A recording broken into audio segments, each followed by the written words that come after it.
Broadcasting to Liskeard, South East Cornwall and the globe. You're listening to Liskeard Radio. Good afternoon, you're listening to Liskeard Radio. I'm Michael Sup and we're live on air and streaming via Mixcloud and social media platforms. This afternoon I'm joined by Sue Dobson, whose book Burned, The Spy South Africa Never Caught is a story of espionage, deceit, intrigue, death threats and honey traps in South Africa during the Apartheid government rule in the 1980s. What is most intriguing is that this is actually a true life story of my guest, written some 30 years after her hurried escape from her would-be prosecutors and persecutors and her eventual exile settlement in the UK. So I'll say good afternoon, Sue. Good afternoon, Mike. Now, I've read your book. It's fascinating and at times quite a disturbing read. So can I start by asking you about your early years as a young, white, middle-class and privileged, may I say, girl in South Africa in the 60s and 70s? Well, I had a very conventional upbringing as a white South African girl, and I was fortunate enough to be born into a middle-class family. And as a white South African at the time, I had the privileges that white South Africans had in the 60s and 70s. And it was a very, I'd say I was very fortunate. I had access to education and good health care. I had some stability in my family, and I was a lot more fortunate than children of colour in my country. And unfortunately, not all of us had the same opportunities or the same possibilities open to us because of race and the policy of apartheid, which was very much at its heyday in the 60s and 70s. And there was a lot of discrimination between people of white people and black people, and that was enforced by legislature. In fact, that became the law of the country. And there was a different way of life for black people and a different way of life for white people, where white people had access to privilege and people of colour didn't. And that was the environment in which I grew up. And it sounds sort of very disturbing to describe that, but it meant that people of colour had inferior education, inferior healthcare, inferior opportunities, and it was an environment of great inequality, and obviously that bred a great deal of resentment at the time. Okay, now can you give me one or two examples of the kind of things? I know you've got things such as blacks only beaches or whites only beaches, sorry. What other things would you come across? Well, Mike, what you're talking about is something called petty apartheid. There was also something called grand apartheid, which was the rules of the land, if you like, the laws of the land. But petty apartheid was where it seems like very ridiculous things were enforced, like there were benches for white people and benches for black people, for instance, and there was a notice on each that said whites only, or slegs blankes in Afrikaans. Okay. And you had an entrance to a building that only black people could use and an entrance that white people could use. We had separate transport, we had separate schools, we had separate education systems. So every aspect of life was determined by the colour of your skin, which obviously in this day and age is highly reprehensible. It's a very distasteful concept. And unfortunately, that was the rule of the land in that time. And we grew up like that, where unfortunately there was distrust amongst South Africans because of colour, because of race.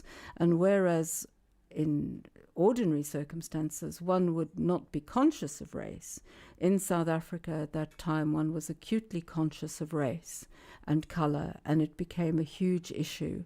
In the national psychology, if you like. It was something that South Africans were constantly aware of. Was there any one moment that stirred you up to do something about the situation? I think there was. When I was about 14, there was the Soweto uprisings in 1976, and I witnessed some of the scenes of that uprising on the TV. TV had only recently come to South Africa, and on the news at night, they was covering these riots. And I was acutely conscious of the fact that these were teenagers like myself. The only difference was that they were a different color.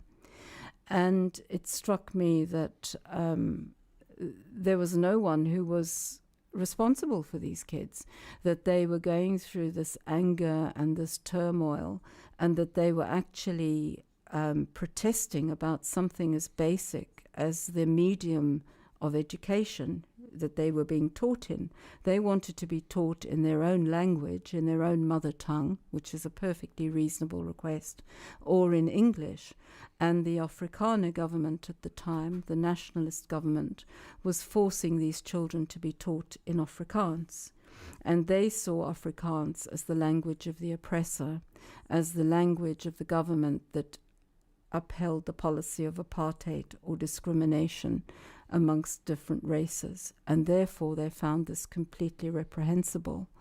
And these children started to protest peacefully, and unfortunately the police turned on them during one of the marches and fired with live ammunition, killing many of them and wounding many of them. And I witnessed some of that coverage, and as a teenager I felt profoundly touched by that and the injustice of that, and felt that I could not be part of any system that upheld that. Now, would it be fair to say then that if you decide you're going to do something about that, you would be in effect betraying your own country, the privileged upbringing that you had, and clearly not something you could discuss with parents and family? So who did you approach? Well, I didn't. It was a very isolated time for me, and I was a teenager going through the things that teenagers go through at the time, all that sort of growing up that one has to do emotionally and psychologically and physically, and being profoundly unhappy with what I was living in and wanting very much to change that. But because of the policy of discrimination, because of apartheid, people of different races were kept apart. So I never knew any black people directly, and I felt so isolated. I thought that I would never be able to contribute to what I saw as a struggle for a democratic South Africa. And in effect, I had to wait several years before I had the opportunity to do that. But in those years, my resolve hardened, and I became more and more determined that that was something that I had to do, that I could not witness that injustice and I could not be part of it. Now, in those years, you studied journalism, I believe, at which university? Well, I finished my education at school and I went on to Wits University, or the University of the Witwatersrand in Johannesburg. And I actually studied a social science degree. I majored in psychology. And then when I'd finished my degree, I went into journalism. Okay. And I started working at a local newspaper. Okay, tell me a little bit about the time, because it wasn't exactly the university experience that we might encounter, say, in the UK. No, certainly not. There were very few black students at the university that I went to at the time, and those that attended had to be there by special permission, or they were there on some sort of bursary or grant provided by charities at the time. And they were in a very, very distinct minority. And those students were, I think it's fair to say, under constant surveillance by the security police, who saw them as a threat to the security of the university, and who also saw them as a possible source of subversive activity against the apartheid government. And there was this constant, shall we say, pressure at university where one was trying to learn and one was trying to spread one's wings and look at the wider picture, if you like, of international politics and South Africa's role in the world. And yet, when there were meetings or there were protests against the government, the security police would be brought in to the campus and they would use very heavy-handed methods to subdue the students. Students were beaten, sometimes they were tear-gassed, sometimes there were water cannons used against the students. They were beaten, arrested, photographed, and in effect, the voice of protest was silenced at university, and it became a very, I'd say, a very frightened atmosphere in which one tried to learn and tried to spread your wings, but were actually not given the real opportunity to do so politically. Okay, now you've said that there was an infiltration at the university. Now, before we go on to about your espionage training, give me the little bridge towards that between the university and how you got to be given your training.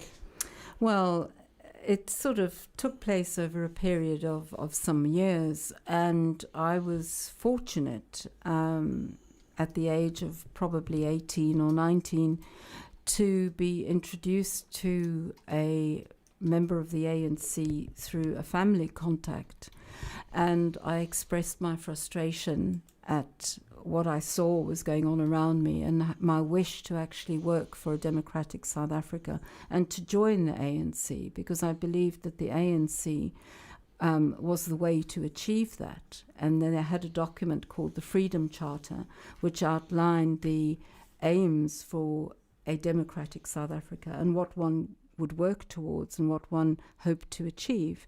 And I really believed in the Freedom Charter. And I was actually very fortunate to be given the name of a contact in London who I went to see. I actually went to London and I met this person, and he was called Aziz Pahad, and he was a senior member of the ANC executive at the time, and he was responsible for, let's say, vetting recruits to the movement. And we had a meeting, and he actually sort of grilled me quite extensively. And to my disappointment somewhat, he said, well, you know, that's all well and good, but you have to learn discipline. You have to learn to live a legend if you want to work for us. And if you can do that, if you can pretend to be an ordinary white South African, and you can live a legend and not portray your real political feelings or political identity, then come back to us in a few years' time and we may be able to offer you the opportunity for training and the chance to join the ANC. And that is exactly what I did. I returned to South Africa and I, for want of a better word, integrated myself into the communities that I came from. And I pretended to be apolitical. I pretended to not be interested in politics at all.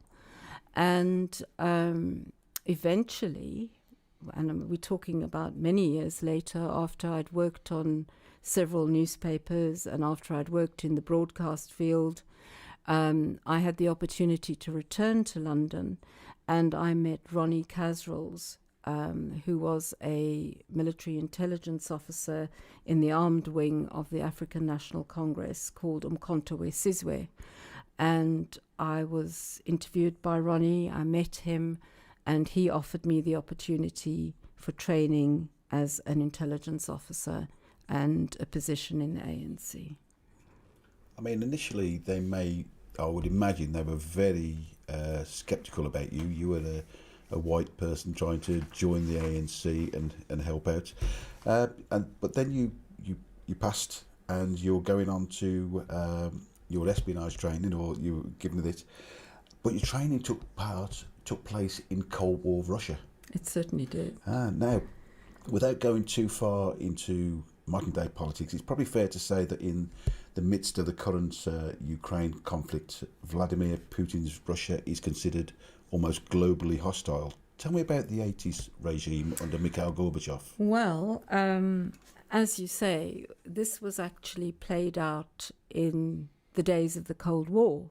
And the liberation movements in southern Africa, several of those liberation movements were actually supported by the then USSR.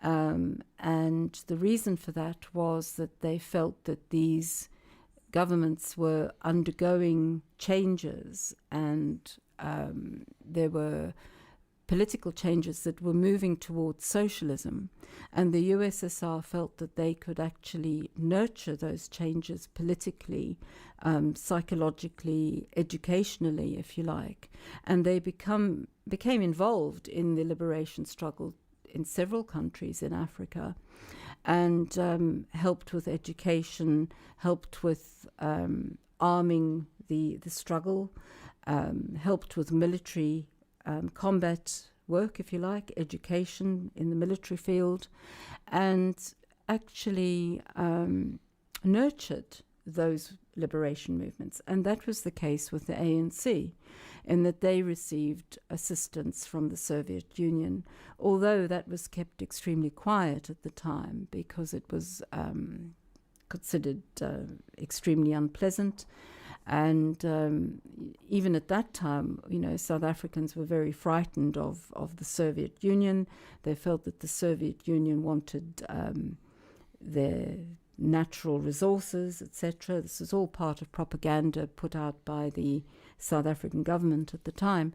But my experience of Russia when I got there, and I'd say rather the Soviet Union, was a society that was incredibly nurturing to me and provided me with an education and a set of skills that actually kept me alive later on.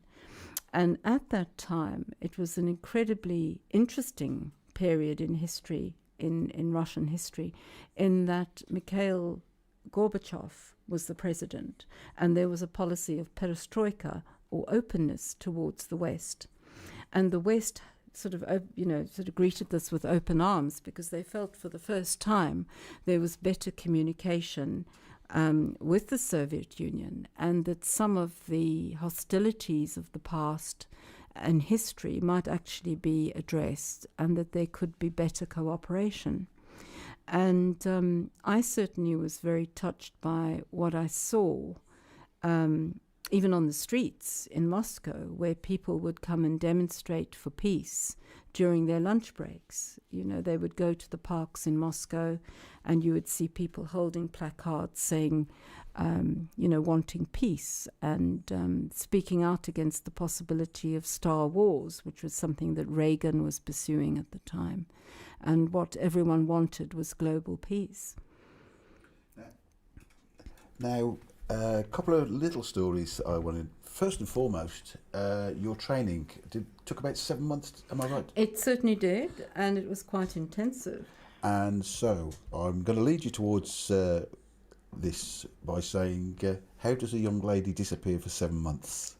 What excuse does she come up with? Well, the young lady in question had a legend that she lived to, and unfortunately, or fortunately for them really, friends and family knew nothing about that legend. And the reason for that legend, when I talk about a legend, that's my story, if you like. It's my cover story. I disappeared to go backpacking in Europe for 7 months. And of course, I didn't go backpacking in Europe for 7 months. I had my military training in the Soviet Union instead. And I sent postcards home diligently from several European centres, and my how did that work? How did that well, work? It was quite a sophisticated thing, really. My bodyguard, come translator, had collected a series of postcards from European centres, if you like, you know. So my family received postcards from Rome and Naples and you know, places all over Greece, and Holland and Spain. Some of these places I'd never seen, and I still haven't seen. But I sat diligently in the apartment in Moscow and wrote out these postcards, telling everyone what a wonderful time I was having. And then my Russian friends would make sure that they were posted in the West and then sent home to my family in South Africa. So my family thought I was having a wonderful time. Absolutely.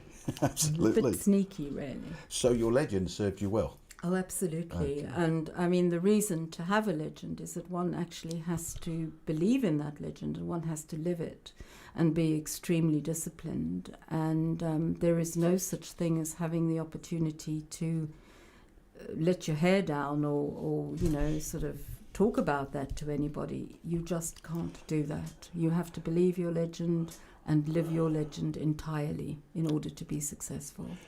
What I would like to say, going back to your training, just briefly, because you've mentioned it to me when we've spoken before, about the sort of things that, when you were training, the sort of equipment that you dealt with. Well, it wasn't exactly it wasn't exactly light stuff, you could say. My training was quite comprehensive, really. Primarily, I was an intelligence officer, so I was trained in surveillance and counter-surveillance and the techniques of an intelligence officer would use. And, you know, that involved surveillance, counter-surveillance, dead letter drops, communication, codes, etc. But in addition to that, there was a more conventional military aspect to my training, such as radio work, explosives, and that meant also arms training. So I would be firing a rocket launcher. I learned how to handle an AK-47. I learned how to deal with the equipment that the South African Defence Force or the South African Police would use, and how to actually survive in the field with that equipment. And also there was a sort of more unsavoury element to that. Unfortunately, that was an era where landmines were used in conflict, and I was taught how to lay them, what damage they would do.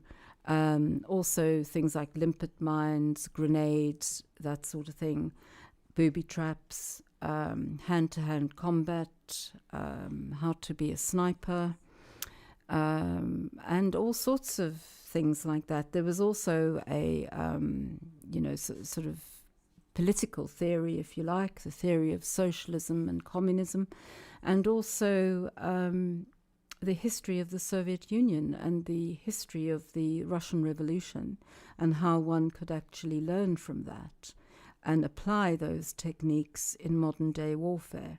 So it was quite a comprehensive training. Sounds like it. That sounds like it. Now, what I'm going to say to you is, before we go further, I have had a message come through. I've had a couple of messages. You've probably noticed me messing. One's, good evening, Mike and Sue. I'm South African and grew up during the Apartheid times.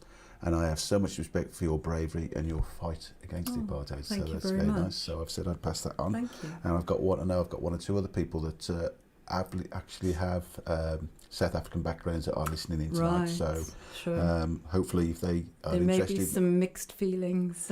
There may be some mixed feelings, but if they want to come online and just to pass a note, they can either do it through our Facebook or through Mixcloud, so they should be able to find out that. I'll carry on. Tell me a little bit about South African propaganda at that time, particularly in relation to Namibia.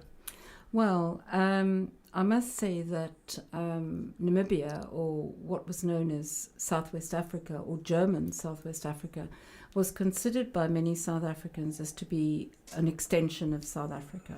And South Africa fought very hard to prevent the independence of Namibia. And it so happened that I was active in the ANC at the time, where Namibia was heading towards free and fair elections under the United Nations Resolution 435, which entailed the withdrawal of South African troops from Namibia, where they were on the border with Angola. There'd been some conflict between the Angolan liberation movements and the South Africans for many years at that point. But certainly the propaganda machine in South Africa in the 80s was going into overdrive, really, because South Africa was actually besieged from all sides at that point. It was actually being brought to its knees by sanctions. And I think one has to be under no illusion about the fact that the changes that were brought about in South Africa were actually brought about through economic pressure, and certainly not through any altruistic means or wishes by the then apartheid government. They were forced to make those changes. They didn't want to. So I, at the time, was actually working for the Bureau for Information, which was the propaganda department of the apartheid government. I had been very fortunate in that I'd been able to infiltrate that organization and pass through the security clearances, etc., to get there. And I had been picked to work on the campaigns to prevent the independence of Namibia, which was a very sort of covert group that were sent up to Namibia to do sort of dirty tricks, if you like. Now you say that you passed the tests, the security test. Yes. At this stage, what did that security test? There were several levels of clearance, and initially, if you worked for something like the Broadcast Corporation, the SABC, you would just have your information submitted and someone would check it over and decide if you were okay.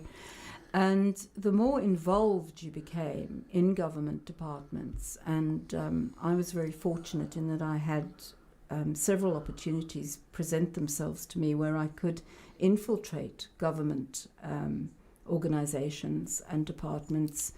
And perhaps I was very fortunate because of the strength of my legend, and also because I am very ordinary, seemingly very ordinary, and therefore didn't arouse suspicion. And one of my clearances involved a face-to-face interview with a security policeman in Pretoria. I had to go to security police headquarters in Pretoria and present myself, which I did.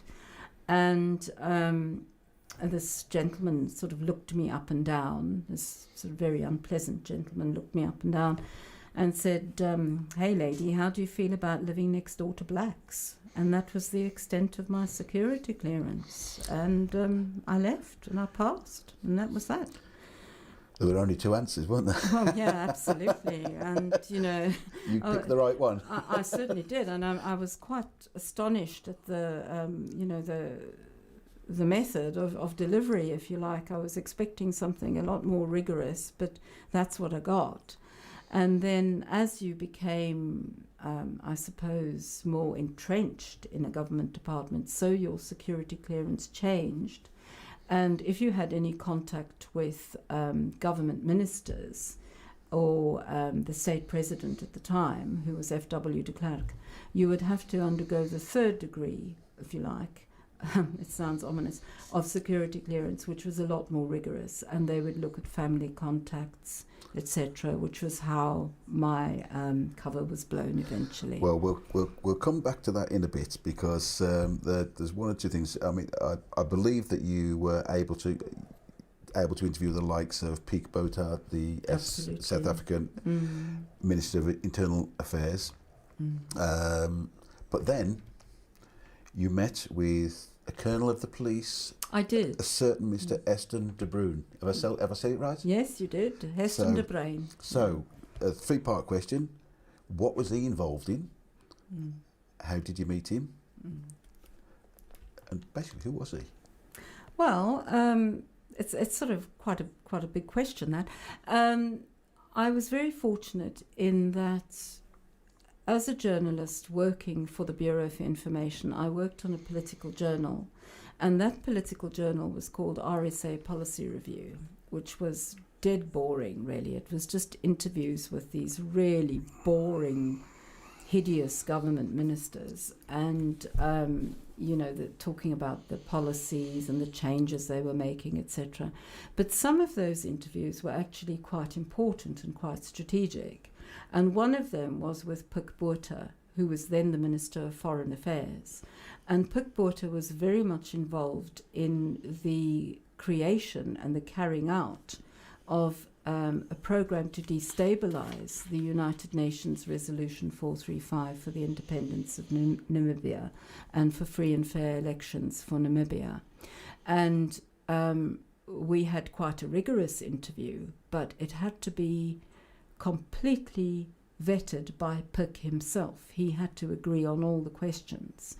And a lot of those interviews were like that. I mean, I interviewed Marty Atasari, the UN representative who was currently covering the independence of Namibia, and also people like the South African Administrator General. So I was fortunate to interview a lot of the people who were involved in that process and to look at the policies.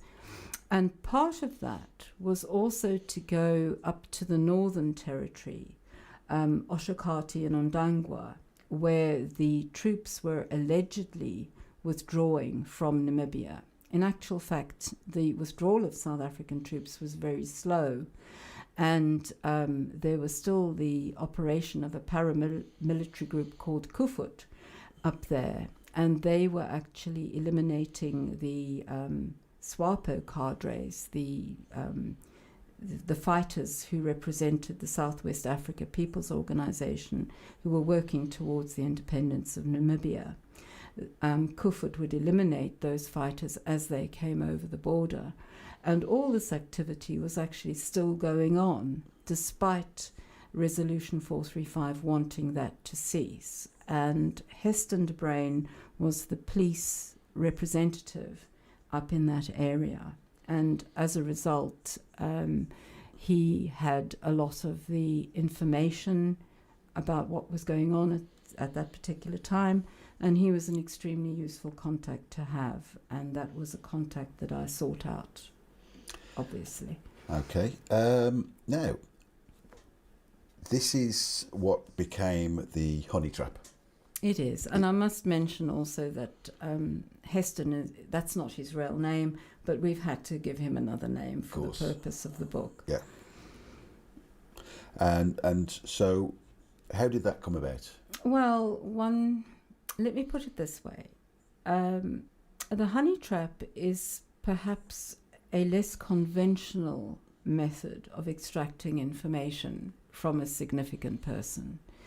It is not necessarily an easy method. It is something where one has to be extremely disciplined and very clear and very grounded about what you're doing. And suffice to say that the end justifies the means, I think, is probably the clearest way of explaining that. Okay. Now, I would say that he was probably a ruthless advocate of the apartheid movement, and here he is basically sleeping with an ANC spy. How did you get away with that? I suppose opportunities presented themselves, and I took advantage of those opportunities, and I had to be very vigilant. I had to be very controlled. I had to be very careful, and I was always very conscious of him at that point. I had to learn how to read his behavior quite acutely, really. And I suppose I was extremely fortunate in that I lived to tell the tale. How was he towards you? Did he respect you? It's hard to say. I think he probably respected me as a journalist. I'm not too sure how he felt about me as a woman and as a person. But I would think that his opinion of me certainly changed once he found out I was an ANC operative. I think that's safe to say. But it was it's one of those things that happen in the theatre of war. And you have to remember that we were at war.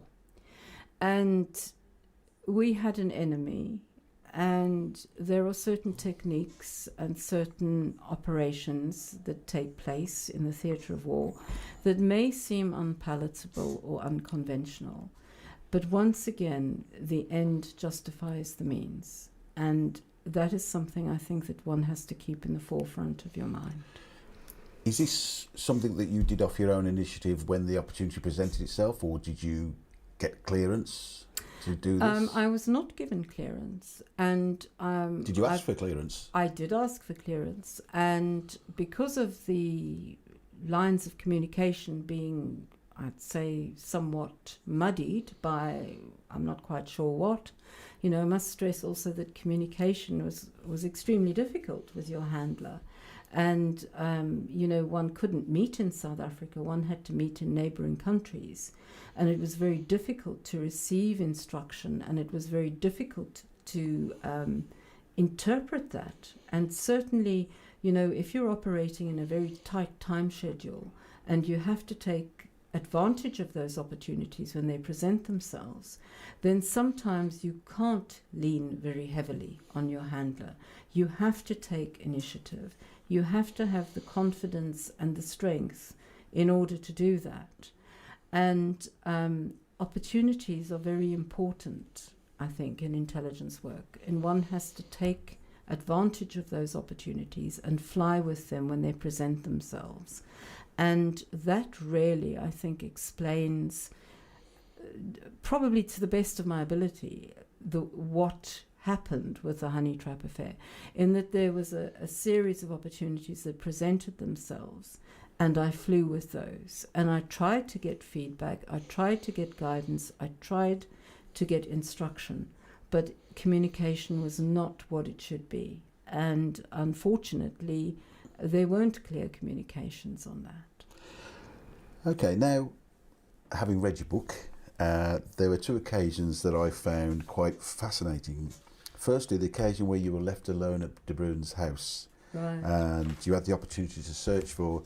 I'm not going to go greatly into what you took and how you took it, because I'm sure there's all sorts of operational issues, work. operational I can't stuff. really talk about the details. But suffice to say, you were looking for... I was looking for information. Yeah. And there was an occasion when you were left alone at his house. That's right. Can you tell me just briefly about that? I had taken opportunity to look around when I was left alone in the house, and I ended up staying in the house because there was a shortage of accommodation for journalists at the time up in the Northern Territory, and I was very fortunate, I suppose, that he offered me the opportunity to stay in his house. But what he didn't realise was that I was going through his documents when he wasn't there. And I had access to some of his filing cabinets and some of the scrapbooks and papers that he kept. And I certainly made use of that opportunity to pass on some of the information that I received through looking through those things. And first, another fascinating thing, how did you record that information? Well, part of my training was what we called secret writing. Now, you can actually write things with lemon juice, believe it or not. And I did that. I copied relevant information in lemon juice into some notebooks, which looked perfectly ordinary, and the pages looked blank, and information was conveyed back to South Africa like that, and then passed on to the handler eventually. And for anybody that wants to write in lemon juice in the future and use that, it's painstaking, I can assure you. And how do you get the writing up? Well, now that's a secret. I'm going to blast that one out because it's heat. Heat, is it not? Well, I would say the best thing one could do is Google it. You didn't hear it from my lips. Okay. Now, I said there were two bits that I wanted to talk about, and secondly is the opportunity for you to actually eliminate De Bruyn. Yeah. That opportunity presented itself a few times. And I've got to say that he had a checkered career as a security policeman. He had had, I'd say, significant success in infiltrating the student movement in the 1970s.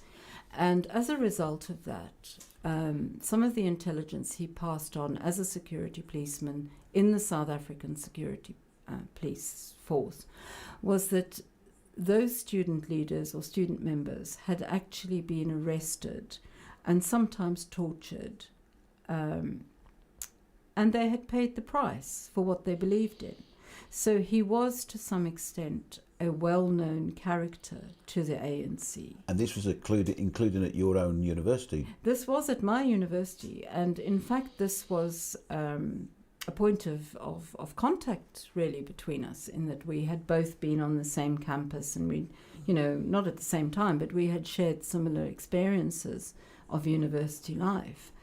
And I suppose that, when one is staying with someone and one is in a relationship with someone, there becomes an opportunity where that person is quite vulnerable on occasion. And you can actually take advantage of that. If, for instance, if they're asleep in front of you and they have a loaded gun on the bedside table, one has to weigh up the possibilities of, do I take the role of assassin or do I not? And then one has to think, well, that's not my instruction, that's not my brief. And there may be bigger fish to fry. There may be other things that are more significant and other areas where I'm more useful, and that perhaps I shouldn't take that opportunity to end that person's life. Okay. But can I just say, at one stage you had the gun in your hand? I absolutely did. You did. Yeah. And I thought better of it. you thought better of it? I And did. Yeah, that's it. No, it was a choice, and that was one of the questions I was going to ask you, and you made the choice. Yeah, it was a choice. Now, how much direction were you getting from Ronnie at this stage? Unfortunately, as I explained earlier, contact was extremely difficult because one couldn't meet in South Africa, because Ronnie was obviously very high profile. He was constantly sought by the South Africans, but would manage to slip in and out of South Africa with a series of disguises, but not for any extended period. So meeting with him to pass on information would have to take place in a neighboring country, for instance in Swaziland or in Botswana. And that takes time to organize. One has to coordinate your own movements and your own cover story and your own legend. And also you've got to bear in mind that Ronnie would be coming from wherever it was in the world that he was at that particular time to come and meet you. So there are so many things that can go wrong. And also bearing in mind that things crop up for people in sort of senior positions like that. There may be a political scandal of some sort, or somebody's been arrested, or there has been a crisis of some sort, and your meeting might get called off. And that means that you're left high and dry. You might have information that you need to pass on. It might be something that's very urgent, where you need an answer. And sometimes you just have to take that initiative. You have to make that decision, rightly or wrongly. But that's what it means to be in the field. Now, it's a responsibility you take. Now, we've talked about your legend, and the success of your legend, as we've spoken before, was your inevitable downfall, because I believe you were headhunted by the office of F.W. de Klerk. I was. To join his team? Yes, I was approached and asked if I would be interested in being a media officer in F.W.'s department.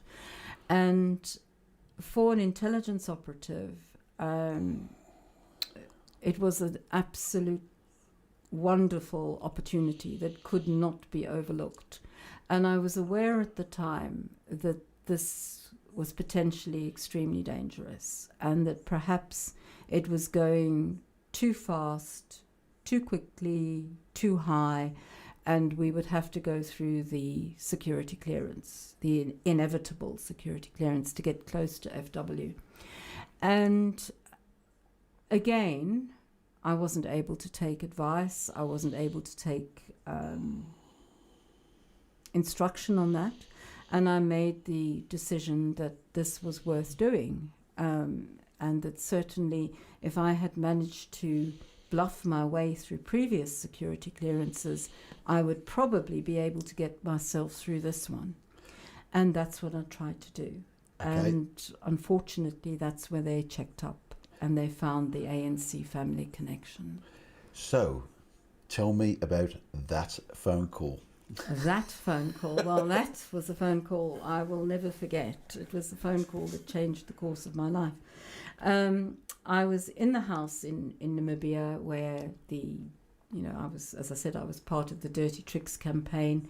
We were all in the house in Windhoek and the phone rang and I was called to the phone, and it was an empty room because they hadn't furnished this house properly for us. They were not prepared for us coming, etc. And there was just this telephone in the middle of the room, sitting there, sort of like this ugly black Bakelite government telephone, if you like, where we received instruction from Pretoria. And the caller said, "Don't go anywhere. Stay where you are. We're coming up to get you, to accompany you to Pretoria for the interview with FW." Now, this caller didn't identify themselves. They spoke with a strong Afrikaans accent. It was not somebody I knew. Bearing in mind that I also spoke Afrikaans fluently, and I understood that this was not the way that one would normally travel, because I moved backwards and forwards across Southern Africa with ease. I would take military flights from Pretoria to Namibia and back again.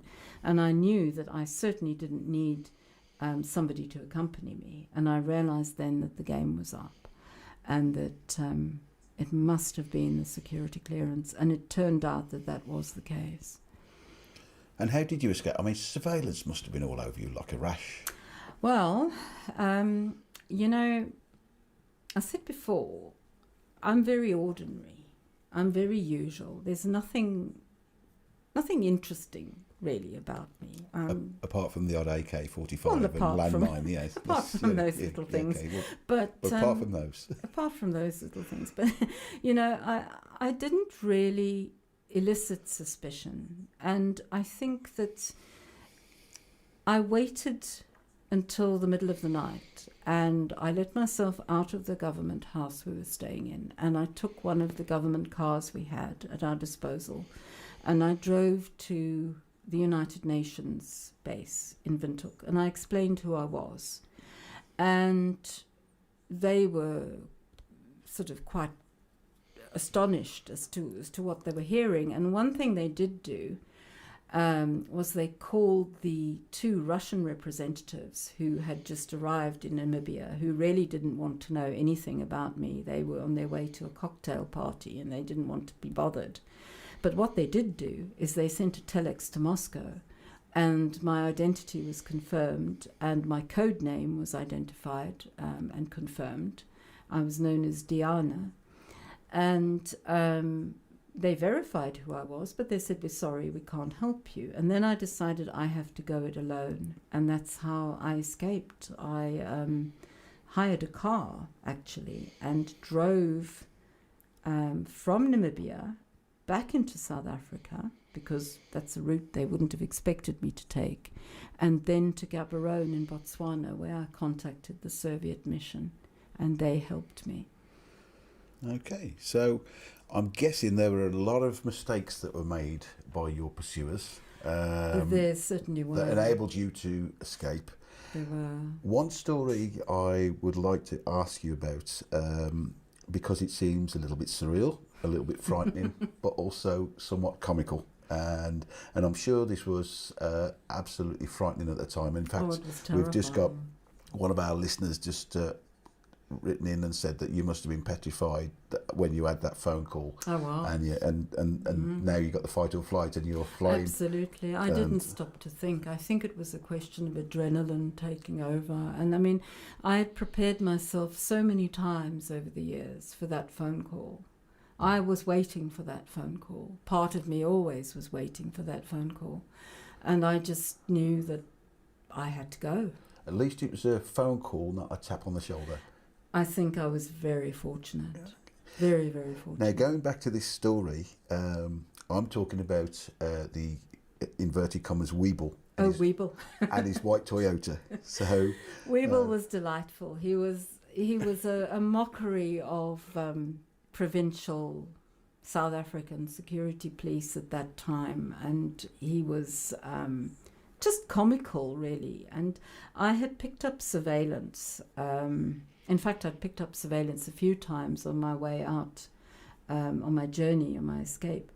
And I was aware of the fact that they were keeping tabs on me, and I was wondering when they were going to make a move. Now, I stopped at a town, and in fact, it was I stopped at a town, and I thought, well, I'm going to draw him out.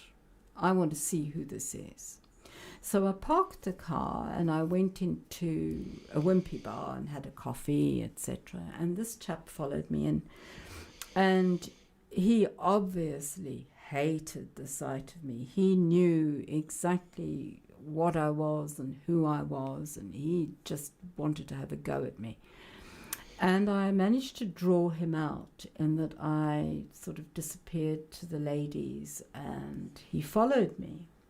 And I managed to sidestep him by going up another flight of stairs and then disappearing down a fire escape and making my getaway, if you like, getting back to the car in time. And he missed me, and I could hear him shouting obscenities behind me. So that's how I outed the Weeble. I think a little part of that, tell me if I'm getting this wrong from the book, did you slip into the gents' toilet? I did. And he went into the ladies? He went into the ladies. And he started shouting and screaming and kicking open the toilet doors. And some poor lady was in there, and she was disturbed by him and having a gun waved in her face. I think she was quite upset. And the reason he was called Weeble is that he was a very plump gentleman, and he seemed to sway from side to side like one of those little roly-poly Weeble toys you used to get when we were kids. So that was the story of Weeble. And so finally, how did you end up getting back to the UK? Well, I made my way to the Soviet mission in Gaborone. In fact, they came and picked me up. I managed to phone them, believe it or not, and I explained who I was, and I was told, stay where you are, come downstairs in half an hour and I will pick you up. And sure as anything, there he was. There was the Russian representative who came, picked me up, took me to the Russian compound in Gaborone, and apparently the South Africans were on my tail at that time, and they were very, very close to me. They were in the same town. They were probably only a few streets away. And I was told later that somebody I actually knew from high school was part of that security police contingent, and they were looking for me in Gaborone, and I managed to sidestep them very quickly and very quietly. And I was taken to the Soviet compound where I was looked after. I was debriefed by the Soviets, and they helped me escape to the UK. They put me on a plane to the UK. Now, got to ask you, how were you treated in the UK? In the UK, I was treated as an exile. I was treated, I would say differently. I found adjusting to civilian life very difficult at that point in time. And because you had some protection, didn't you? I did. I had some protection. I was protected by the Royal Protection Squad at that time, who looked after significant political figures who were in danger. And we had had a spate of assassinations in the ANC at that particular time in the 80s. A lady called Dulcie September was assassinated, and there were other attacks in European capitals. So we were well aware of the fact that ANC members of a particular profile were targets, and that I was a target as well. And I received death threats. My post was intercepted. And it was a very difficult time for me because I had post-traumatic stress disorder, which wasn't really recognized at the time, but I had very significant flashbacks about getting out of South Africa. I had nightmares. I relived some of the more unpleasant moments of that journey. And to some extent, although he was quite comical, Weeble also featured in some of those flashbacks. Right. So, he had his moment of fame. I mean, there was obviously a relentless media frenzy probably around you, and I have in particular read the 1989 Washington Post article, Right. in which you outlined to them what was going on in South Africa. And your role for the ANC. That's right. Where did that story go, as in globally? Did it go globally? And did it serve to help the ANC cause? I think it did serve to help the ANC cause. Although some of my operational methods were considered a little unorthodox, and by that I refer to the honey trap, one has to also look at what was gained intelligence-wise through that.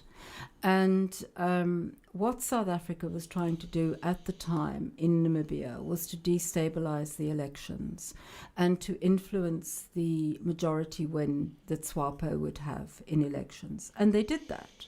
SWAPO came to power, but at a much, I'd say, lower majority than one anticipated. And that was probably because of the dirty tricks that South Africa was involved in. And what was important about that was that Namibia was seen as a dry run, if you like, because South Africa realized at that time that it was inevitable that the ANC would be unbanned and Nelson Mandela would be released, and that we would go forward to elections in South Africa, and that the ANC would come to power. But Namibia was an opportunity for them to try it out, to try out the dirty tricks, to try out the disinformation, to try out the attacks and assassinations, etc., that took place, and to see if that could be done on South African soil. So, the Namibia was quite a significant thing historically. And as for the emphasis of the Washington Post interview, I think that was quite significant in that it was global, and it actually brought to the world's attention, to some extent, what South Africa was doing and the lengths that South Africa would go to at that point in history to destabilize another country's elections and to upset the course of history, and to try and sabotage the ANC and Nelson being released. Now, Nelson Mandela was released in 1990 indeed. And became the newly elected president of the ANC in 1994. However, F.W. de Klerk, who 5 years earlier had been would have been my boss. Well, he would have been. I think at that time he would have probably been the one that would have had you killed or something. What if I know what it definitely. was? I mean, I think his hands would have been. So how did it work then that this person who was, as he was, the South African leader who would have had you murdered, all of a sudden becomes the deputy president of the ANC government? Well, it's a funny old world. And I think sometimes the path of reconciliation, however difficult that may be, is an easier path than something where one needs to settle grievances. And I think that the path of reconciliation was something that was first and foremost in minds at that particular point in South African history. And also the idea that the whites had not been abandoned, I suppose, was something that they wanted to convey. That white people's interests were still being considered in the new South Africa. And it was an extremely difficult balancing act, I think, for the ANC to have, in that one was trying to reassure the white South Africans that had been threatened, if you like, by all sorts of stories of doom and gloom, what would happen if the ANC came to power. Well, now it had happened, and it was their opportunity to actually reassure South Africans that there wasn't going to be a bloodbath. And I think that's why FW had that particular role. But, you know, it's very difficult to forget what people like that were doing in the not too distant past. Yep. And that's something I've always thought of. Now, you've mentioned a word, reconciliation. Yes. And in 1995, the TRC, or the Truth and Reconciliation Committee, was formed. So what was that purpose? How did it work? And your thoughts? Well, I suppose it was an effort to sort of, I don't mean to be blasé, or it sounds a little blasé, but it was a bit of sort of kiss and make up, if you like. It was really to aid a peaceful transference of power, if you like, and to avoid this bloodbath that people had thought would happen. And in actual fact, the transition of power was fairly peaceful on a superficial level. I mean, there were lots of things going on in the background which were not very peaceful, and there was a lot of, again, dirty tricks and death squad activity, etc. But the Truth and Reconciliation movement was really for people to be held accountable for the crimes that they had committed during the apartheid years, and to have the opportunity to apologize, if you like. And in some instances, there were very emotional scenes where, for instance, security policemen who had been responsible for the deaths of ANC operatives got the opportunity to apologize to the families. And that was extremely emotional.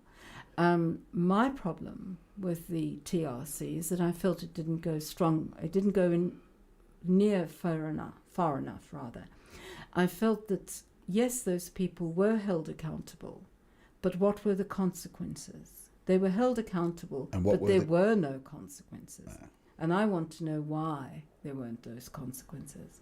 You can't just apologize for some of the things that happened. People have to be held accountable. It's about taking responsibility for the crimes of the past and making sure that that doesn't happen again, truly understanding the consequences and the suffering of the crimes of the past. Okay, so what have you been up to in the last 30 years, Sue? Well, well, I've had a very sort of interesting life. I had my own family when I came to the UK, and I put my previous experiences in a little box and forgot about them, if you like. I lived a different life. I didn't speak about what I'd done or why I'd done it. And in fact, I wasn't going to ever tell anybody or mention it ever again. But I did. And I trained as a psychotherapist, and I worked as a psychotherapist for some years. And eventually I decided that that little box of my memories of South Africa could be opened again, and that I could actually take ownership of that. And although my drop in the ocean for a new democratic South Africa is a very tiny little drop, it's still mine. And that I can own that and take responsibility for that. And I've been very open and I've been very honest about my role. And where things have been unconventional or things have been different, I've certainly taken responsibility for that and I've spoken about that. But I also think that my experiences are quite an interesting story in the evolution of South Africa, if you like, into what it is today. And you know, there are lots of struggles that are still being waged. There's a struggle against corruption, there's a struggle against crime, and this is all part of the bigger picture for South Africa, and the struggle still continues. I mean, having written the book now, I mean, it could reignite feelings of betrayal from some of your fellow countrymen. Certainly it could. And also, how did your family feel about the book? Well, my family were very, very divided by it. I had my fair share of suffering too. I mean, it's nothing like the suffering of people who suffered under apartheid. Let me make that clear. But on a personal level, you know, the book is a lot about betrayal, and you know, you could argue that I betrayed my country, I betrayed my race, that's been said, etc., etc. But also I suffered my own betrayals in that my father sided with the security police and was actually part of the plan to bring me back to Pretoria, to intercept me as I made my way towards Gaborone, trying to reach the Soviet mission, and to actually bring me back to South Africa, where I would be arrested and I would be probably charged with treason because I was trained abroad, and I would face 15 to 20 years in prison. Why would he do that, Sue?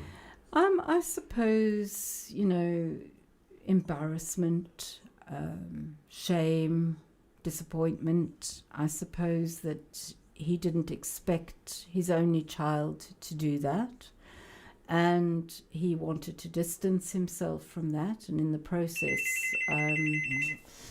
he thought that was the best way to do it. Okay, and as I say, he was quite happy. I mean, you were on an elimination list later on as well. I was, yeah, and I probably still am. And that's it. I mean, so how are you considered? Have you been back to South Africa? I've been back to South Africa several times, and I thought it very important that my children should know where they came from. I thought it very important in later years that my children should know about my role, and I did speak openly to them about my involvement. I have sort of very mixed feelings. I feel very torn every time I go back to South Africa. I long to be back, but I feel a certain sense of displacement that I think exiles often feel. I do feel that. Okay. So the question, how are you treated, how are you considered, a traitor or a hero? Well, I think that's for your listeners to decide, really. Or whoever you ask. Or whoever you ask. It depends on who you speak to, I guess. And so we were talking about 1995 when the ANC got in. Has the ANC changed in the 21st century, in your view? I think the ANC has. And, you know, I'm not in a position to really criticise what's going on in the movement. I'm not living in South Africa. I'm not party to what goes on in the movement. But I would certainly say that things have changed. I mean, unfortunately, there have been scandals, there's been corruption, there's been upset.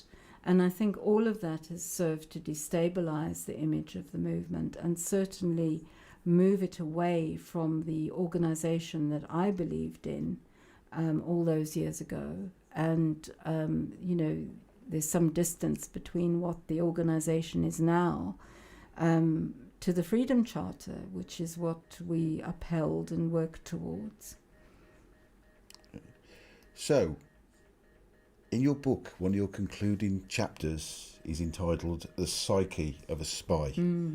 How would you articulate that? Well, I think one has to have certain, if you like, traits or characteristics in order to do this kind of work.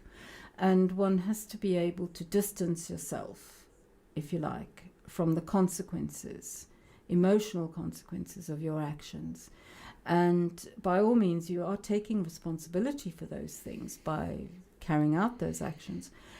But you have to be able to walk away from that and not consider that. You have to have a certain level of detachment. And I think because of the rather dysfunctional upbringing I had with my close family, I was actually able to do that. I was able to detach myself, if you like, from the idea of betrayal, or detach myself from the idea of, some people might say, using others. I was able to do that. And not everybody can do that. And you included a Kim Philby quote. I certainly did. And, Philby was one of my heroes. And he said, in order to betray, one has to feel one belongs. And he never belonged. And that's something that I would say I absolutely agree with. So you're saying, in that case, he doesn't feel as though he's betraying? Well, exactly. Okay. And I mean, I think the important thing is there's a sense of unbelonging, that one doesn't have a place, that one doesn't fit, if you like. And therefore, one doesn't have those feelings of remorse or regret, for instance, that you would normally associate with betrayal. Because if you feel you don't belong, you feel you're not betraying anything. So perhaps that's the psyche of a spy. Maybe that's the important trait that people don't take into consideration. They think about excitement, they think about control, they think about other personality control issues, if you like, or traits that make a spy. But I think the important thing that people don't realize is that you have to have almost that sense of detachment and unbelonging in order to do that work. Do you ever stop being a spy? No, I'm afraid not. In what way? I think one is always watchful, one is always vigilant. Certainly the ability to assess people very quickly never goes away. That's always there. And I think there's always a sense of tension or nervousness, if you like. There's a sense of always being on edge, and that stays with you forever. I mean, I've noticed since in the times we've met that you are very watchful of the entrances to places, where the places are. Do you still feel as though you are under threat? I certainly think that the book has inflamed old passions, and I know that for a fact, judging from some of the feedback we've had from certain people. I know that it has inflamed some passions, and it's certainly created, or let's say it's maybe opened up a little bit of a hornet's nest in some areas. But, this was never going to be popular. This is always going to be something that's controversial, and I can live with that. Now, you've got a copy of the book there, haven't you? I certainly do. Can I have can you pass it over to me? Because I'd just like to see, for anybody that's watching can see, this is the book. It's called Burned, and it's The Spy South Africa Never Caught. And I'll just put this for the cameras to have a little look at, just in case, because I think it's important that anybody that wants to read your book gets the opportunity to do so, because I personally felt it was very important for me, if I was going to do an interview, to read the book. Yeah, thank you. And I think a lot of people will still get a lot more out of it than we've talked about, because I hope so. there was a build, there was a burn, there was a slow burn at the beginning, and then you came to be into action. I think there's a lot that one can identify with in the book. It's not only about espionage, it's about idealism, it's about being young, It's about betrayal, it's about disappointment, it's about being alone, if you like, and having to use your own resources. And I think one of the themes of Burned is that one actually has resources that you don't realize you have. And I certainly discovered those when I was alone in the field. I didn't realize that I could be that strong. Because at some stage you felt that you were abandoned in the field, didn't you? Oh, I did. I certainly did. And I felt that I had been sort of thrown to the wolves by my handler, if you like, because there was no route out, there was no escape route, there was no money, there were no false papers, there was no safe house to go to. And to some extent, I suppose I was. But then you have to also argue that you can't do that sort of work without being resourceful. And that, you can't have your hand held. But also your handler is responsible ultimately for your health, your mental health, your psychological health, and, your stability and your physical health. And your physical health. Yeah. You absolutely need to have some degree of support out there. Certainly one can do it alone, but I wouldn't recommend it. It's not easy. Okay. And I'm going to close by saying, what next for Sue Dobson? Well, I don't know, is the answer. Possibly another book. That's a possibility. We may go on to develop the book more. That's a possibility as well. And I just see my retirement as being quite an interesting one, really. I don't think it could ever be conventional or peaceful. I think there'll always be a few surprises around the corner for me. I'm sure there will be. And I'm going to close and say thanks and a promise of a cup of coffee. Oh, sounds good to me. Thank you so much, Thank Sue, for you. joining me. And I do hope that listeners have enjoyed it and that they read your book. Oh, thank you, Mike. This has gone out on Facebook, Twitter, Mixcloud and YouTube. So anybody wants to look at it, they can Excellent. see it again. Thank Okay. you. Thank you very much. Thank you so much, Bye-bye. Mike. Thank you.